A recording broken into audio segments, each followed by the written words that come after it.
Welcome back, everyone. It's next week tonight, brought to you by Fusion Fantasy Football. I'm your host, Joshua. Thursday night football is in the books. Week 2 has started, so we're on to week 3. Let's go. Today, we're going to start a little bit more of the format I'm going to do every week, which is right at the beginning here. And I'm even going to split it up in the podcast, but I'm going to hit everything for this week fast. So if you just want to get in, get out, get the information, see what I got, that's fine.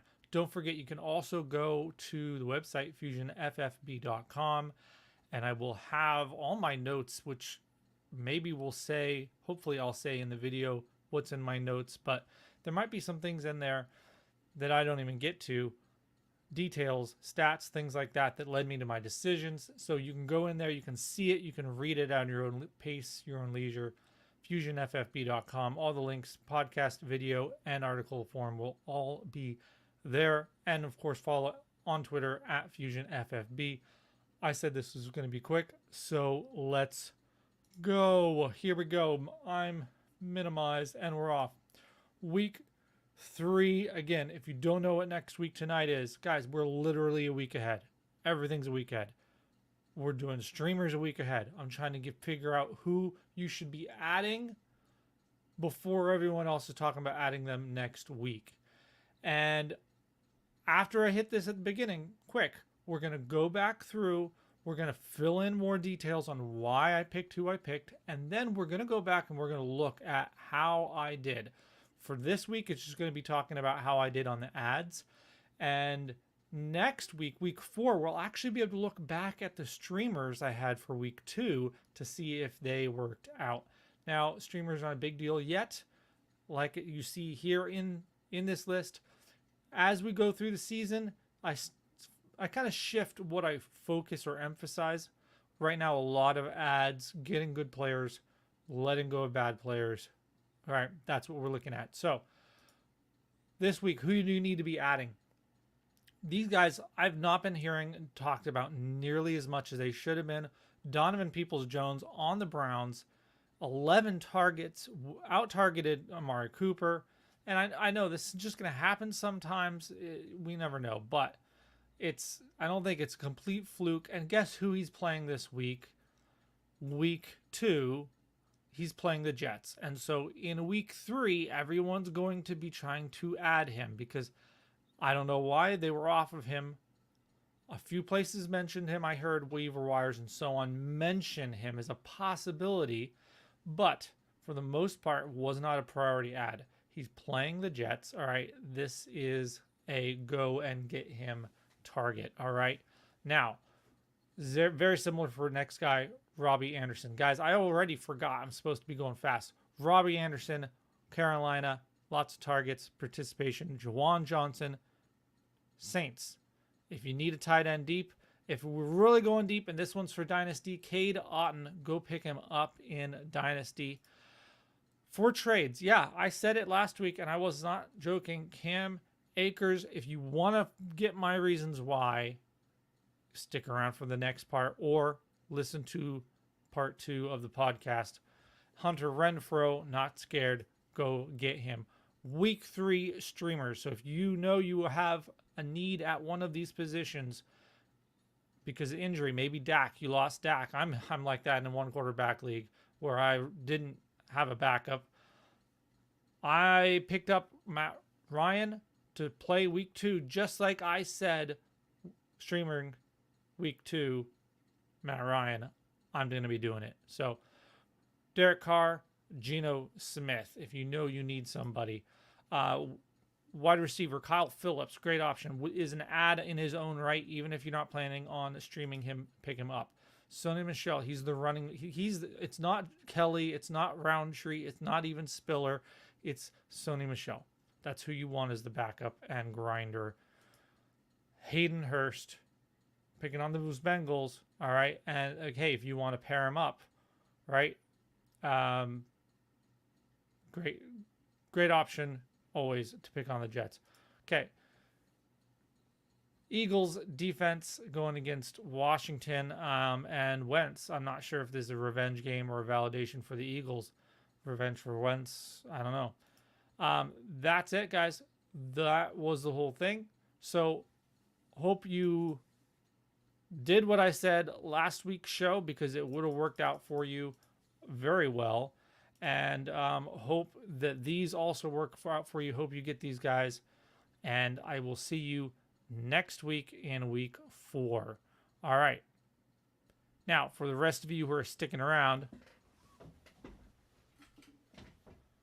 pardon me, for the rest of you who are sticking around, we're going to go back through these again, and then we're going to get to do the fun recap stuff and see how well a bunch of other picks last week worked out. So, Donovan Peoples-Jones, I started to go into detail because I forgot I was supposed to be going fast.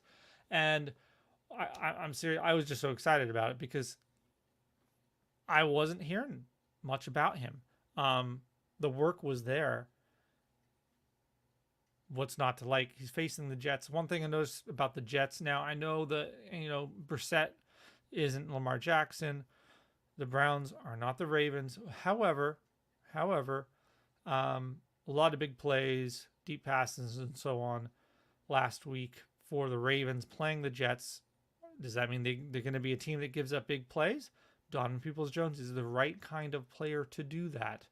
And so there you go. Now, the next one is another one I'm really excited about. Wasn't sure which one of these to list first. I do kind of put these in priority. It's a mixture of, anytime I have these in a list, it's a mixture of priority and availability. So Robbie Anderson, possibly more available than Donovan Peoples-Jones. And, of course, the tight ends, of course. But Robbie Anderson, great usage. Fantastic production. He got the opportunity. He got the yards. To almost 25% weighted opportunity team share. That's up there with top other players. I can't just say wide receivers because it's weighted opportunity share. So it's all of the offensive players. But he's up there compared to other wide receivers. Let's see. That's up there with, technically it was more than Diggs, which I get it. But still, technically it's more than Diggs. Trying to find the rest of it. Michael Pittman, CeeDee Lamb, Brandon Cooks was just ahead of him a little bit more. But that's all that kind of tier of other players who are getting that kind of workload. Robbie Anderson. I don't know, man. Maybe he's just good with anyone that's not Sam Darnold. All right. Tight end next, Juwan Johnson. If you're wondering where's the running backs, guys, we did the running backs last week because that's the whole point of being a week ahead. All right, we'll get to that in a recap. So Juwan Johnson, hey, flash from the past, he was a week 1. Like, go ahead and play him for next week tonight. Last year, week 1, and he did. He worked out. Unfortunately, it was short-lived. Whether that was Johnson still, because he converted to being tight end, so whether that was him still developing, whether that was, of course, later in week 4, I think it was, Winston got hurt. So I don't know exactly what happened to Juwan Johnson last year, but I'm a little more confident in him actually being a thing and actually producing week in and week out. So go ahead, if you're in a deep league, try him out. Hey, maybe even in Dynasty you can get him. In K. Dotton, good chance you can get him, K. Dotton, in a Dynasty. Now, he did get picked up here and there in the offseason, then the summer in Dynasties. When Gronk wasn't coming back and that kind of news, people started grabbing Buccaneer tight ends.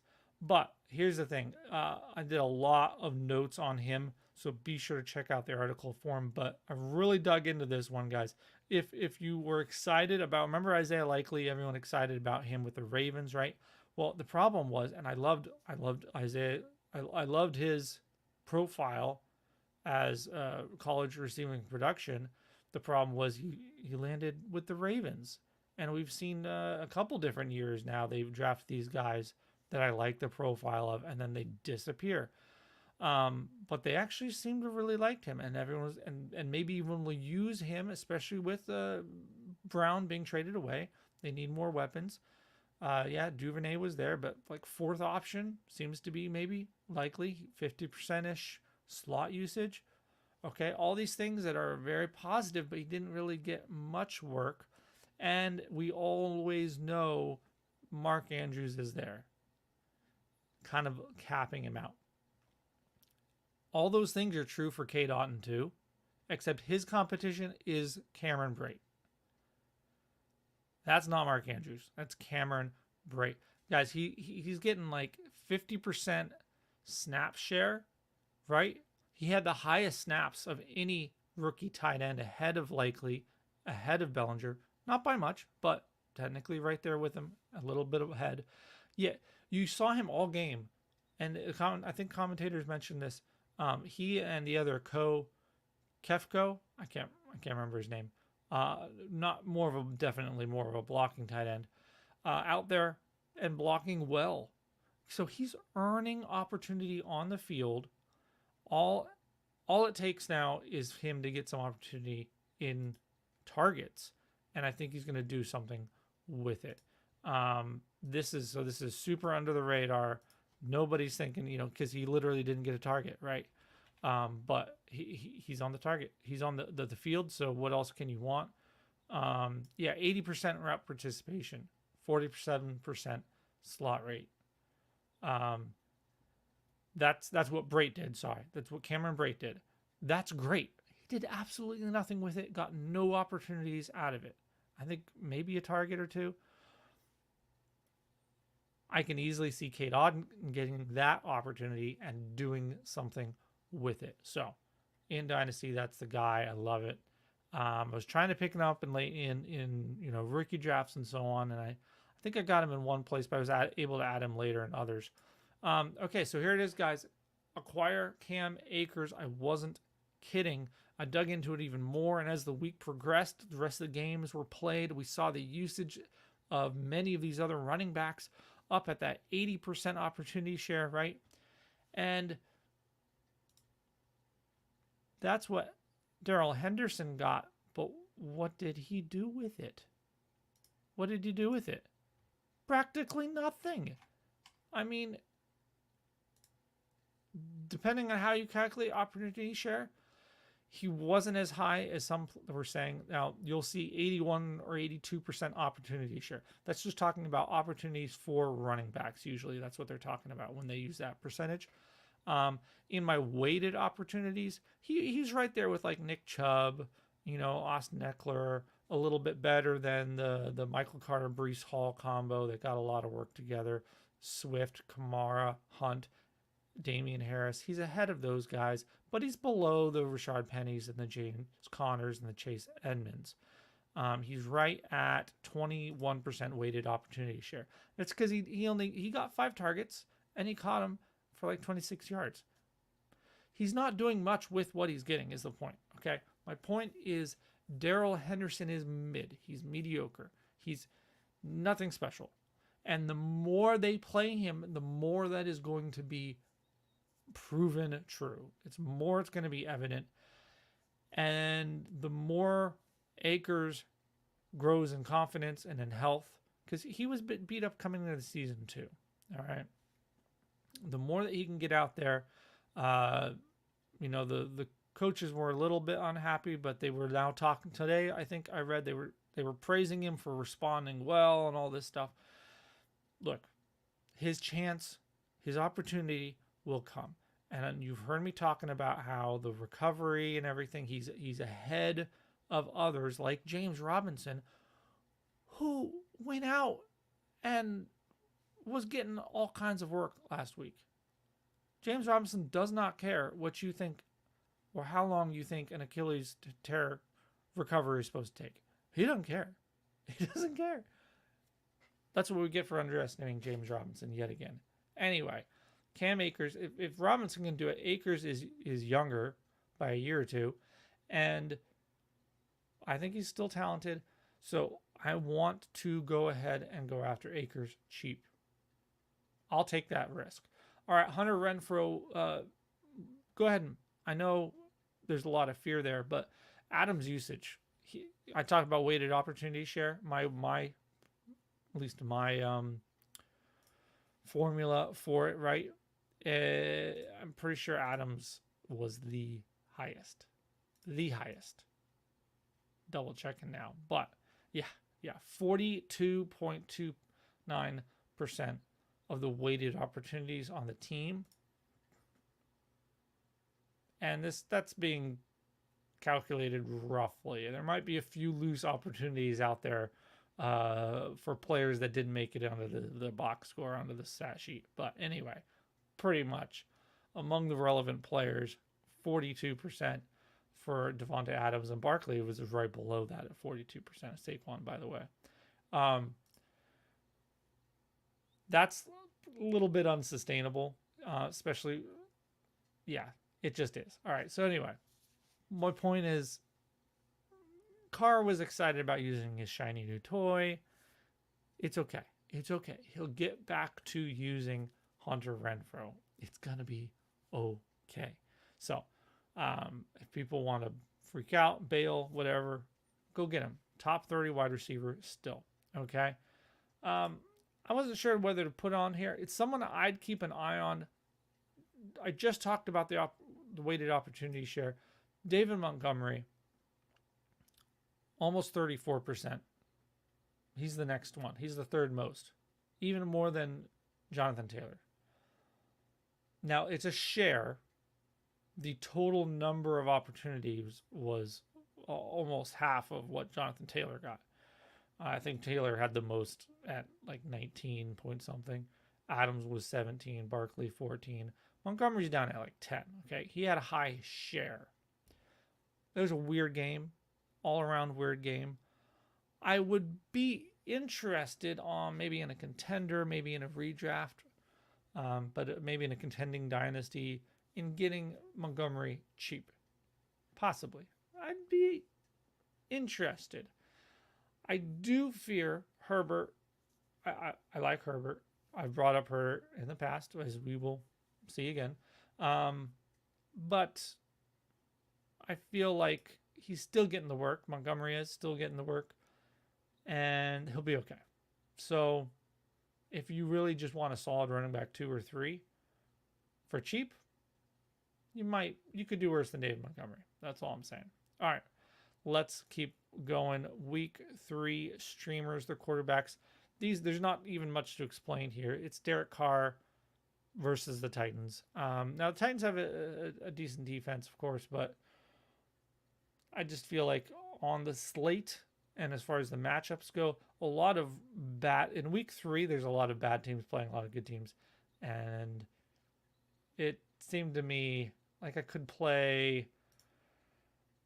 Like I didn't really want to play Mariota versus the Seahawks in Seattle.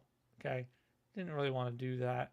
There's just the slate, the lineup of games matchups isn't great. So the next one, if you're really really desperate, is that game I just said, but on the other side, just play Geno Smith against Atlanta in Seattle. I think that's a good opportunity. If you're really struggling to find something.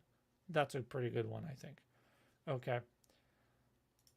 Wide receivers, like I said, whether you're planning on streaming, I almost should have listed him in the ads, but Kyle Phillips, you should pick him up. I mean, he's a rookie in Dynasty. You should be picking him up. I picked him up in a Dynasty league, guys. Just sitting there. I thought he'd been drafted late everywhere already, and in a lot of places he had been. Nope, just sitting there. And this is like my best Dynasty team. I don't care. I'll stack up talent on my bench. Love it. High slot rate. Raiders did not allow a ton of, there were some big plays, but they weren't deep plays. It was Adams catching it, 12 yards and then spinning around people for another 30. But there weren't like we talked about the Jets against the Ravens. There wasn't a lot of that going on. The Jets had the Giants had a couple of big plays that got them in the game. So it wasn't those kind of big, deep plays. Mike Williams didn't have a good game, right? All against the Raiders that week, first week. So there's a lot of things that point me to maybe this isn't a game for Burks or even Woods. Maybe this is a game for the slot receiver, which is Kyle Phillips. Plain and simple. I think he had the highest target share among the rookie wide receivers, technically, as a share. All right. Running backs, again, Sony Michel. So all these other guys they've been drafting haven't been working out. And then they pick up Sony Michel, and Thursday night, here he is already. So this is a little bit of a cheater because you can't pick him up right now. But the weekend's going to happen. There's probably going to be injuries. People are going to get excited. There's going to be new running backs for people to go after. You're still going to be able to go and pick up Sonny Michel. Easy. Okay? All right. Hayden Hurst against Bengals, Jets. Not much more to that one. I really like the defense pick here from the Eagles. I'm not sure how widely they really are available on all platforms. They're only like 21% rostered on Yahoo. So you'll have to find out. As always, guys, you have any questions, you're in a particular league. Every league is different. Every team is different. So if you have some particulars that you want to just ask me at FusionFFB on Twitter, DMs are open. Shoot me a question. I have a couple guys that do. That's great. You're not bothering me. I'll get to you when I can. If I don't get to you, I'm sorry. That just means I wasn't able to. But you can ask. All right. So hit me up. I'm more than happy to apply my process to your specific situation. And maybe it's not the same. Maybe the pool of players that you have to pick from is different than what I'm presenting here as options. And I try to vary, like I said, in availability from deep leagues to basic redrafts and so on. So hopefully there's a good spread here for you guys. All right, we're going to do a little bit of recap for last week. Guys, there's a lot of hits. I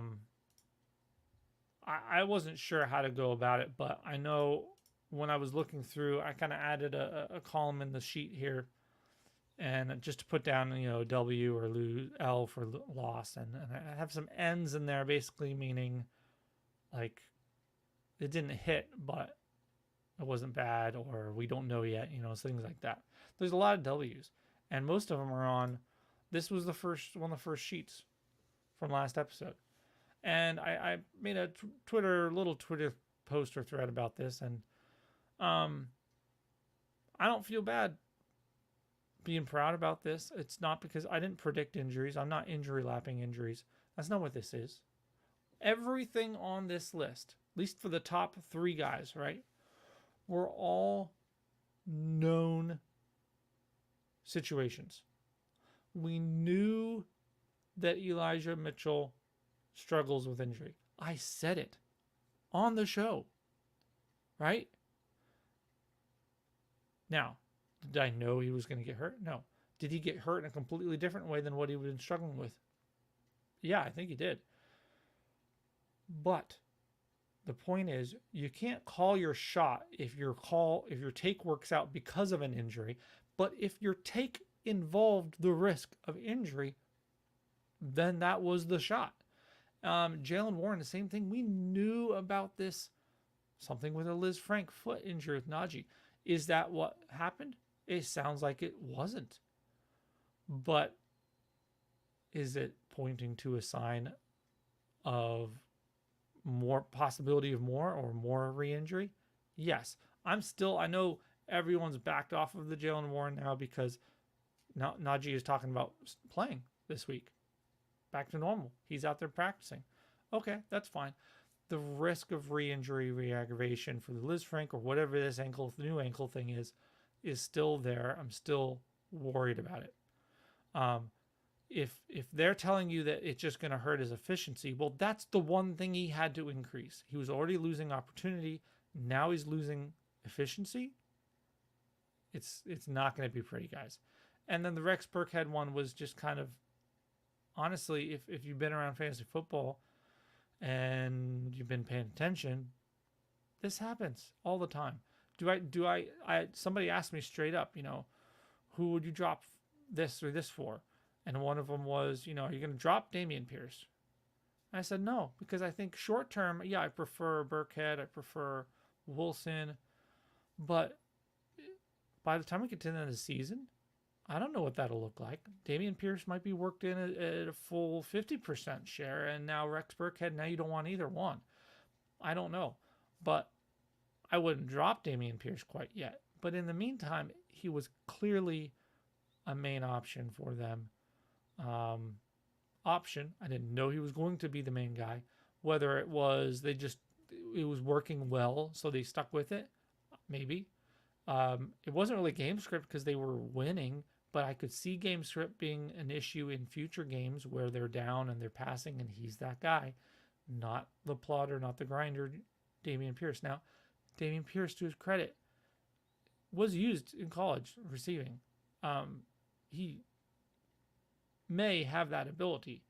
Again, I think they're just not comfortable using him full time. Simple as that. The Pacheco one, I mean, it worked out. He had a late touchdown. Didn't do a ton in this Thursday night game. I was a little hoping for more, but they were playing from behind most of the game.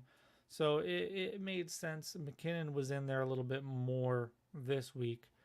And it was pretty much between McKinnon and Pacheco, which one do you want to stash, right? I still like, as far as a long-term stash, Pacheco, still like him. But Clyde Edwards is looking really well, looking pretty good. They're actually using him the way that we thought they would use him, and he's doing well with it. So does that mean he's not going to lose the job like we thought maybe it was possible? Probably not. So Pacheco starting to lean towards you can let him go. He might be on the drops next week. We'll see. Zamir White. The only thing here is that Jacobs was not used in the receiving game at all. Like, no more than 2 targets, possibly 1 catch, I think. Zamir White didn't get used a ton either. So I think I counted this one technically as a loss or neutral at least. Same thing with Boston Scott. They used him here and there. True stashes that may still work out, and that's when it comes to handcuffs and stashes. It's hard to say yes or no just week to week if it was a good call, because in 2 weeks, Jacobs could be, dinged up, or Boston Scott or Gainwell or Miles Sanders ahead of Boston Scott. You don't know. So these are stashes for a reason. And then we talk about James Winston, of course. AJ Green didn't work out. That was a loss. Even everything going his way, still wasn't that involved. Dortch, was getting used. No, okay. Bye, AJ Green. I already cut him. He's done. He was supposed to be on the drops. Add drops. I didn't have any really other drops, so I didn't really make a page for it, so I wasn't thinking about it. But he's supposed to be a drop this week. So there you go. Tight end, Logan Thomas. Suited up, played, got work. Very, very comfortable. Love the upside of him. Him, and I didn't really get into talking about Everett. I never felt comfortable for my show and what we're doing here talking about Everett as if I'm in on him or whatever, because I wasn't the first on him. I've been high on Everett in the past. Actually, yeah, I was. I had a whole plan laid out for how he was going to get worked in and be useful in the second half of last season in Seattle, which started to come true until Russell Wilson got hurt. So I've always liked Everett, but I can't say that I was super high on him or first on him with the Chargers. But Logan Thomas, Everett, Higbee, which we'll get to, these are all guys why I keep telling you guys stop drafting early tight end. And I remember I had a whole debate with Twitter with some guys, and I was just like, when it comes to, especially when someone was saying in a 10-team league, oh, you really need to make sure you have a good quarterback and tight end. I'm like, what are you talking about? That's the ones where you don't need it. So in my home league, 10-team keeper, I drafted Hunter Henry. But with how Mac Jones, something with his back, I wasn't super confident in this week. But guess what? Gerald Everett's just sitting there. Just waiting. Doesn't even get picked up on waiver claims. I had him as a free agent. Let's see. How many points was that worth? Pulling it up. Slowly. Wow, thought it was right there. All right. 13 points. Just like that. Off waivers. Probably going to be a top 8 tight end score of the week. For free. Didn't have to invest. Guys, stop it. Unless it's like Kelsey, maybe Andrews. I mean, Andrews barely, almost severely disappointed last week. Barely did enough. This was a good fun list I had. Herbert obviously should be. I talked about Montgomery a little bit already. I'd be fine with buying either one right now, depending on the team, the league, the situation. Herbert, I think, is a great handcuff and is in a situation in Dynasty to step into a bigger role next year. But in the meantime, Dave Montgomery, I'd be okay with him too. So, Dobbs. Romeo Dobbs, he looked pretty good week 1. Now, Lazard may be back in week 2. We'll see what that does to him. And I don't know. But I'm encouraged with the usage and the confidence from Aaron Rodgers. But that whole offense, I'm thinking we were right when we had a streaming show before of projections, the rankings extravaganza show, right? And I had some other friends on. Josh Crocker and I were both a little worried that the Green Bay Packers the offense is going to not be good. And that's how it looked. So we'll see how they turn around. Obviously, last year they looked terrible week 1, right? And they came out okay. So we'll see. Yeah, guys, I forgot to make a drops sheet because Brian Edwards was supposed to be dropped. We talked about it, and I didn't even call this a loss, though, because as part of the take, I said last week, look, you pick him up. If London's out and limited and he gets opportunity, Edwards gets opportunity, see if he does something with it. If he doesn't, just cut him. That was the call. He didn't, and London was active. So you can cut Brian Edwards, and you don't have to ever think about him again. Simple as that. KJ Hamler, yeah, I mean, it's a loss, I guess. Again, we'll see, but it's pretty much a loss. Nothing was happening there. And I know that the score was low and the Broncos lost, but they were moving the ball a lot. They had 2 red zone fumbles.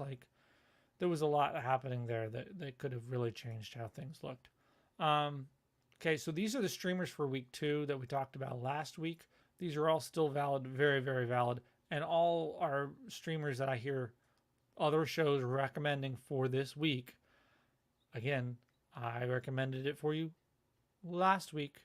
So, Winston, Tampa Bay, looking good. Matt Ryan versus Jacksonville. I'm going to be starting that myself where I had Dak. This one, I know you can probably toss it out. Edmonds was very, very much involved. So, clearly healthy.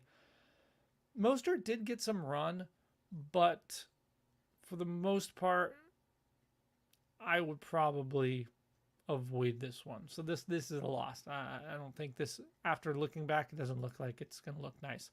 I still like this one, though. Paris Campbell versus Jacksonville. I still like it. He did not get the opportunities I had hoped for. However, I think one of the highest snap shares on the team, if not the highest snap share of the offensive players, of course. So he's out there. It'll come. And what can I say about tight ends? Both of these guys showed up week 1, and both of them are being talked about now as week 2 streamers. So Higbee, technically with the most weighted opportunities for any tight end at 11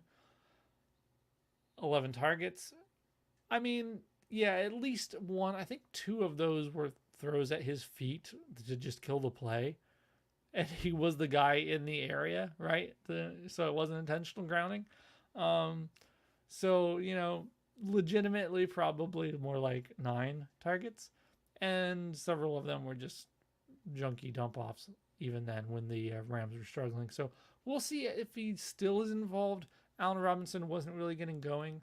So if Allen Robinson gets going, we'll see how much that takes away from Higbee. But even still like the opportunity. He still, I think, will be involved as the third guy when A-Rob is up to speed.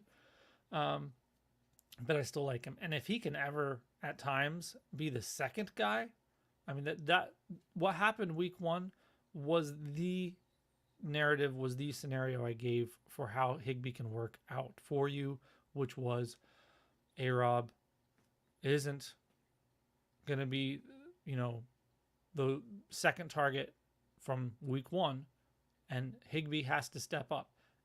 That's what happened in the second half of that game, guys. All right, Tyler Conklin's next one. Again, a bunch of targets. Finally connected for a touchdown. Junk, meaningless at the end of the game, losing by a lot, but he got it. Now they're playing against Cleveland. Yeah, love it. Why not? All right. That was, then the Panthers versus the Giants. I still like this. Now, the Panthers didn't do as well against the Browns as I'd hoped, but the Browns actually did pretty well. So I'm not sure who's that really on. Again, the Giants wide receivers are struggling. Jones, it came out okay, but there were still bad decision making. So he reminds me of Carson Wentz. It's like, are you Josh Allen or Carson Wentz? And he's leaning a lot more towards Carson Wentz. So that was it, guys. So if you want in the future more of these shows, let me know what you think. What is useful to you? What's not? I would love to focus on those things that are useful and not on the things that aren't. So let me know. Hit me up on Twitter at FusionFFB. The video, the podcast, the notes, all on the website, FusionFFB.com. And that's it, guys. Enjoy your week 2. I'm already on to week 3, and we'll be thinking about week 4 next week. Here on Next Week Tonight, guys. Have a good one. Bye.